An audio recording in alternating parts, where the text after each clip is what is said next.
शांति का मतलब पुराने समय की बात है। किसी राज्य में एक राजा था जिसे पेंटिंग से बहुत लगाव था। एक दिन राजा ने घोषणा की, जो कोई भी मुझे एक ऐसी पेंटिंग बनाकर देगा जो शांति की को दर्शाता हो तो मैं उसे मुंह मांगा इनाम दूंगा। जिस दिन फैसला होने वाला था उस दिन एक से एक बढ़कर चित्रकार इनाम जीतने की लालच से अपनी पेंटिंग लेकर राजा के महल स्वयं पर पहुंच गए। राजा ने एक एक करके सभी की पेंटिंग देखी। सभी पेंटिंग में से राजा ने सिर्फ 2 पेंटिंग अलग रखवा दी। राजा को वो दोनों पेंटिंग्स बहुत पसंद आई थी। इन दोनों में से किसी एक को इनाम मिलने वाला था। पहली पेंटिंग एक सुंदर शांत झील की थी। उस झील का पानी बहुत साफ था।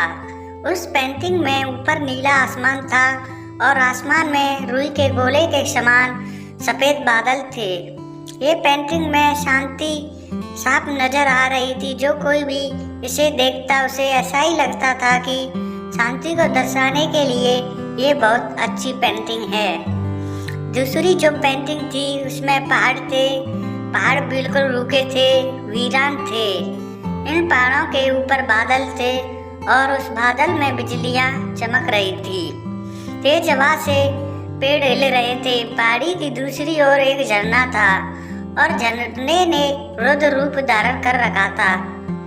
जो कोई भी इस दूसरी पेंटिंग को देखता वो यही सोचता था कि इस पेंटिंग का शांति से क्या लेना देना है।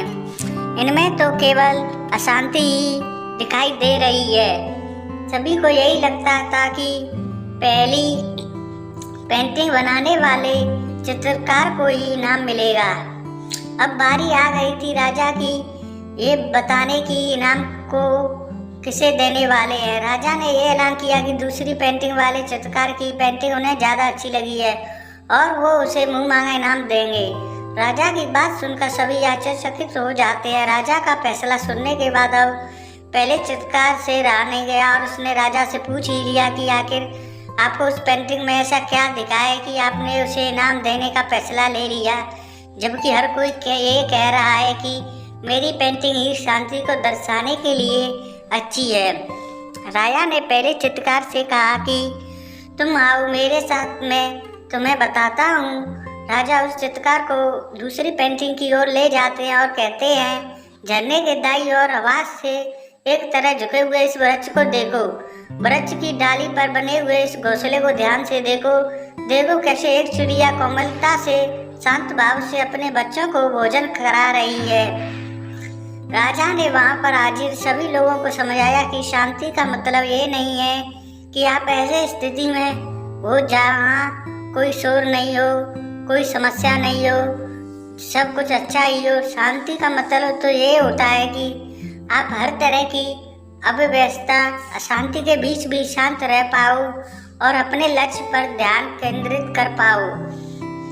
सभी लोग अब अच्छे से समझ गए कि राजा ने दूसरी पेंटिंग को क्यों चुना।